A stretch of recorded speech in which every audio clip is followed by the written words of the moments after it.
चलो शुरू कर रहे हैं। ये मेरे ख्याल में लास्ट क्लास हो गया था आप लोग का। इससे आगे चल रहे हैं हम लोग। अगला क्वेश्चन देखो, इसको पढ़ो। रेडी? ये कह रहा है कि the diagonals of a rhombus are 160 and 300 centimetre. Find the area and the perimeter of the rhombus. Find the area and the perimeter of the rhombus. ठीक है, दिखा रहा हूं, एक बार बोर्ड की तरफ देखो सब लोग। रोम्बस का प्रॉपर्टी मुझे रिमाइंड करा सकते हो क्या था? एक तो रोम्बस देखने में शायद ऐसा होता था, ऑल साइड्स आर इक्वल। फिर उसके बाद में इसका दो डायगोनल होता था, और प्रॉपर्टी वाज एज सच कि दोनों डायगोनल एक दूसरे को क्या करेगा, बाइसेक्ट। वो भी कितने एंगल पे? ये एंगल 90 डिग्री होगा, ये पार्ट इक्वल, और ये पार्ट इक्वल। मान लो कि रोम्बस का नाम अगर मैं ए बी सी डी ले लूं, क्वेश्चन के हिसाब से एक डायगोनल कितना है, 160। तो आई कैन से कि ये वाला पार्ट कितना रहा होगा, 80, और ये वाला पार्ट कितना रहा होगा, 80, कंसिडरिंग कि ये वाला 160 था, और दूसरा वाला कितना है आपके पास में, 300। तो ये पार्ट कितना हो जाएगा आप, 150, आधा। ठीक है, और ये वाला पार्ट भी कितना हो जाएगा आपके लिए, 150, आधा। चलेगा? तो आप एक काम करो, नए पेज पे एक डायग्राम बनाओ।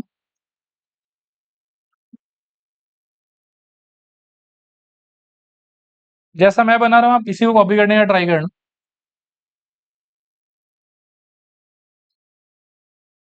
नाम दे दो ए बी सी डी, और इसको ओ बोल दो। एक को 80 और एक को 150।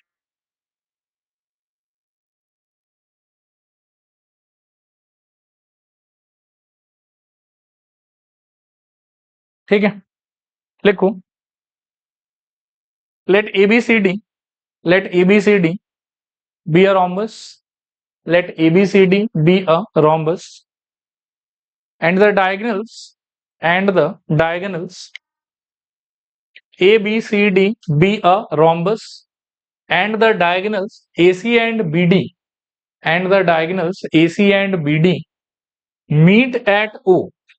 AC and BD meet at O. ठीक है, आगे लिखो। given AO is equals to 150 and BO is equals to 80। मतलब हमको वैसे दिया तो था कि 200 होगा, 200 नहीं सॉरी 160 और कितना होगा, 300। आधा आधा कर दिया तो एक पार्ट कितना हो जाएगा, 150, एक पार्ट कितना हो जाएगा, 80। क्लियर है मेरे ख्याल में यहां तक? अब 2 मिनट मेरी तरफ देखना और ध्यान से सुनना। एरिया ऑफ रोम्बस के लिए आप डायरेक्टली मेरे ख्याल में फॉर्मूला लगा सकते हो, half into D1 into D2। तो एरिया ऑफ रोम्बस आपको उससे मिल जाएगा। पेरीमीटर का मतलब होगा कि आपको पहले AB का साइड लेंथ निकालना होगा, और AB BC CD DA सबका लेंथ क्या होगा, सेम। तो पेरीमीटर क्या हो जाएगा आपका, 4 into whatever answer is of AB। चलेगा मेरे ख्याल में? तो लिखो now area is equals to half into diagonal 1 into diagonal 2। This is equals to half into I think 160 into 300। 2 से काटो तो ये शायद 80 आ जाएगा, और 24,000 शायद, क्या यूनिट कितना होगा, सेंटीमीटर स्क्वायर। चलेगा? फिर लिखना नाउ, एक बार यहां देखो तो थोड़ा समझा दूं। ये एंगल अगर 90 डिग्री है तो इससे जुड़ा हुआ जो ट्राइंगल होगा, ये वाला, ये ट्राइंगल कैसा ट्राइंगल होगा, राइट एंगल ट्राइंगल होगा। तो क्या सेटिस्फाई करेगा ये, पाइथागोरस। चलेगा ना? तो लिखूं by Pythagoras, by Pythagoras AB square is equals to OA square plus OB square. This implies AB square is equals to I think 150 का स्क्वायर प्लस 80 का स्क्वायर। 150 का स्क्वायर कितना हो जाएगा, 22500 प्लस 80 का स्क्वायर 6400। दोनों को ऐड करो कितना आएगा, AB square is equals to कितना, 28900। तो यहां से AB इक्वल्स टू आ जाएगा मेरे ख्याल में √28900। आप इसको ऐसे सोचो कि 289 इंटू 100 लिखा हुआ है, तो ये 17 का स्क्वायर होगा और ये 10 का स्क्वायर होगा। 17 into 10 that is equals to 170 centimetre.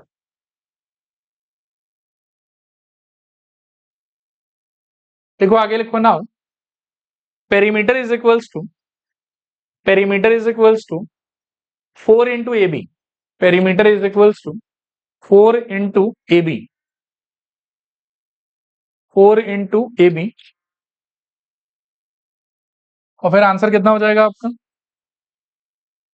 4 into A B is equals to 4 into 170, तो आई थिंक 680 सेंटीमीटर, 680 सेंटीमीटर चलेगा। नेक्स्ट इसको देखो,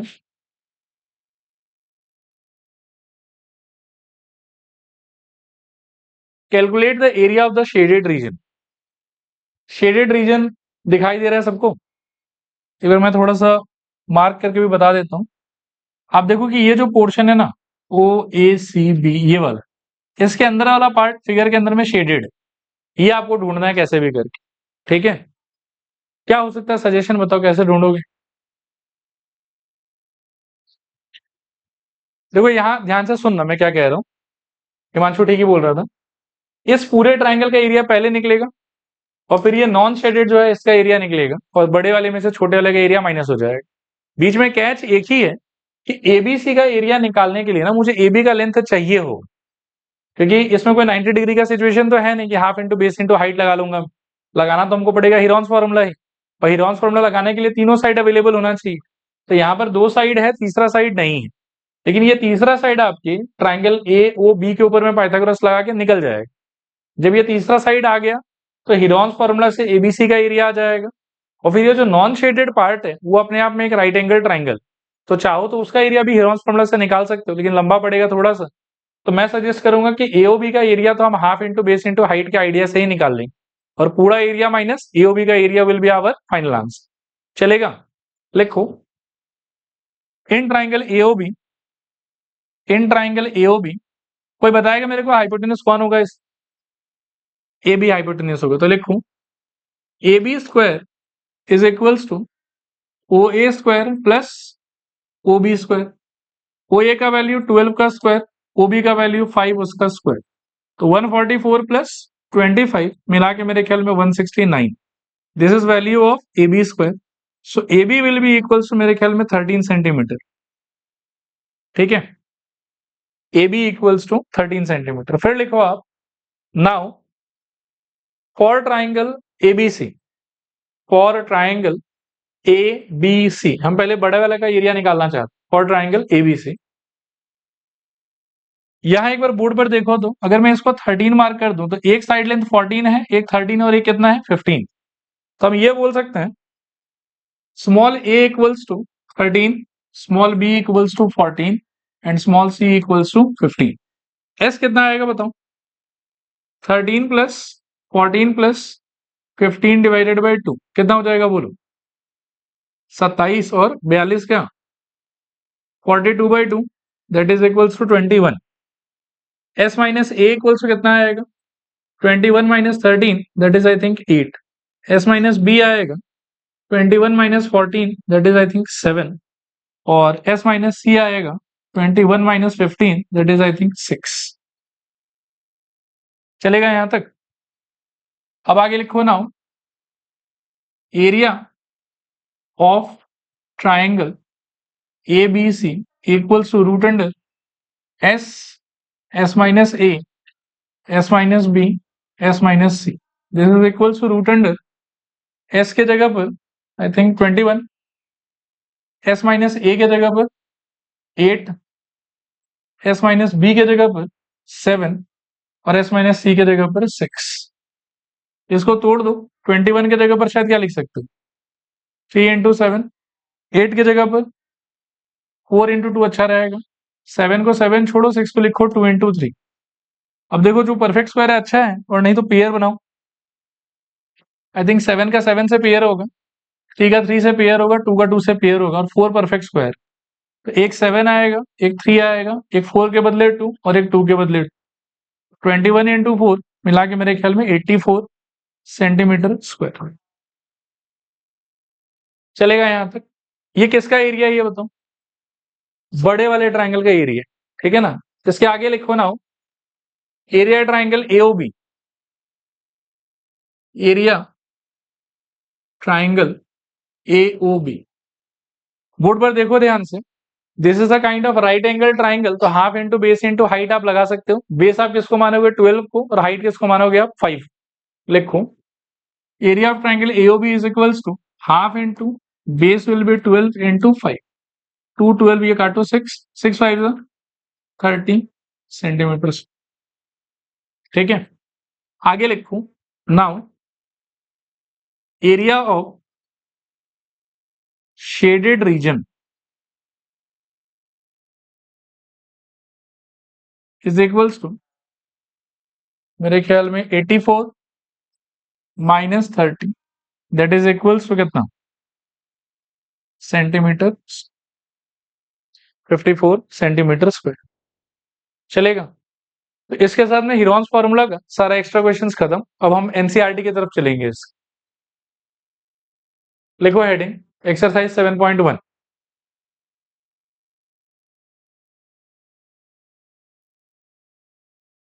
नेक्स्ट देखो, लिखो हेडिंग 7.1 और इसको पढ़ो।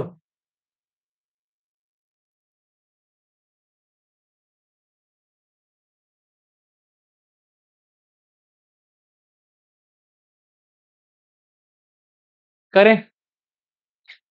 ट्राइंगल कैसा ट्राइंगल है? इक्विलैटरल, और पेरीमीटर कितना दिया हुआ आपको, और साइड लेंथ का वैल्यू क्या बोला है? ए। लिखो let the side length be, let the side length be A according to question A equals to कितना? 180। So 3a equals to 180, A equals to आ जाएगा 60। नाउ एस इक्वल्स टू, ये S नहीं, पहले आप सारा साइड्स मेंशन कर दो। नाउ a equals to 60, b equals to 60 and c equals to 60। मतलब इक्विलेटरल ट्राइंगल है तो सारा साइड लेंथ सेम ही होगा, और एक का वैल्यू अगर 60 आया है तो बाकी का वैल्यू भी कितना मानना होगा हमको? 60। इसलिए a भी 60, b भी 60 और c भी 60। नेक्स्ट लिखो s इक्वल्स टू कितना? a plus b plus c by 2, so 60 plus 60 plus 60 by 2, this is equals to 180 by 2, that is equals to 90। इसके आगे लिखना now s minus a equals to 90 minus 60 is equals to 30, s minus b is equals to 90 minus 60 is equals to 30, और s minus c equals to 90 minus 60 is equals to 30। Area equals to root under s, s minus a, s minus b, s minus c, so root over 90 into 30 into 30 into 30। अच्छा, simplification का सबसे बढ़िया तरीका क्या होगा यहाँ पे बताओ? जैसे 3 30 है तो 2 का पेयर में से एक 30 तो बाहर कर लो आप इमीडिएटली, तो एक 30 बाहर आ गया, मान लो कि इन लोग दोनों में से बाहर आ गया, तो अंदर क्या बचेगा बताओ? 90। उसको ब्रेक करके जानबूझ के लिखो 3 इंटू 30, और एक और 30 बचा हुआ तो इंटू 30, फिर इस पेयर में से भी एक और 30 बाहर आ जाएगा, तो 30 इंटू 30, अंदर बचेगा root 3, so you will get 900 root over 3। चलेगा? क्लियर है? अच्छा, यही वाला क्वेश्चन सपोज करो कि अगर एमसीक्यू के फॉर्मेट में पूछ लेता तो आपको याद होगा कि इक्विलेटरल ट्राइंगल का शॉर्टकट फॉर्मूला क्या था एरिया निकालने का? √3/4 इंटू साइड का स्क्वायर।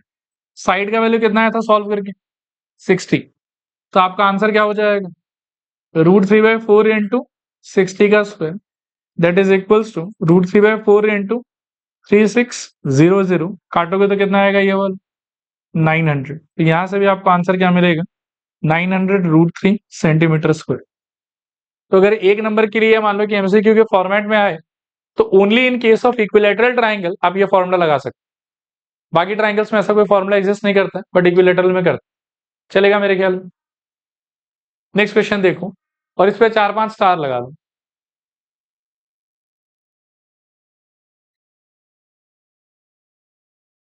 देखो ये क्वेश्चन ऐसा कुछ बोल रहा है आपको कि आप देख सकते हैं यहाँ पर वॉल के ऊपर में कुछ है कि ये ट्राइंगल के शेप का डिजाइन है ऐसा, और इसको पूरे को ना बैनर से भर दिया जाएगा, ठीक है। और बैनर से भरने से क्वेश्चन कह रहा है कि 5000 पर मीटर स्क्वायर इसका प्राइस है पर ईयर का, और आपको बताना है कि अगर आप इस वॉल को 3 महीने के लिए रेंट पे लेते हो तो आपको कितना कॉस्ट पे करना हो। तो ये कॉस्ट वाले बात पे ना मैं थोड़ा बाद में आऊंगा। फर्स्ट ऑफ ऑल तो मुझे पता है कि पहले क्या निकालना पड़ेगा मुझे, इसका एरिया। चलो पहले एरिया निकाल लेते।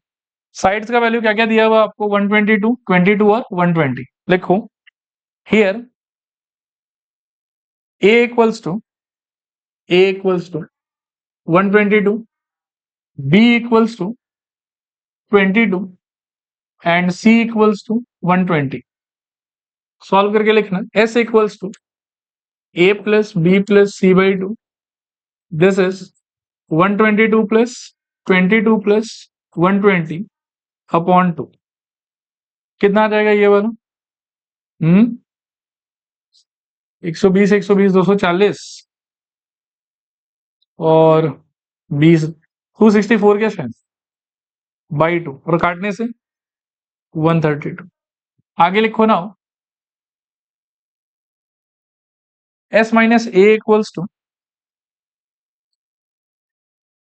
132 माइनस 122, मेरे ख्याल में 10।